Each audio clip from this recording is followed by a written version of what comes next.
Have you ever wondered what's really going on inside your ears? Deep within the ear canal, specialized glands are constantly at work, producing a waxy substance called cerumen, more commonly known as earwax. This natural secretion isn't a sign of poor hygiene, it's your body's self-cleaning mechanism.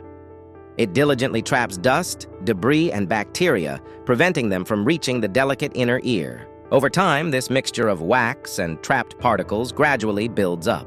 While it usually dries and falls out on its own, sometimes it can become impacted. Using cotton swabs can worsen this, pushing the wax deeper and creating a blockage. This hardened plug can obstruct sound waves, leading to muffled hearing, a feeling of fullness, or even pain. Certain factors like narrow ear canals or overproduction of wax can make this more likely. Fortunately, solutions are available. Softening eardrops can help dissolve the wax buildup. For persistent blockages, a doctor can safely remove the wax using professional tools, restoring clarity. Once cleared, your ear returns to its healthy state, allowing sound to travel freely once again. Understanding the purpose of earwax helps us appreciate how our bodies work to protect us.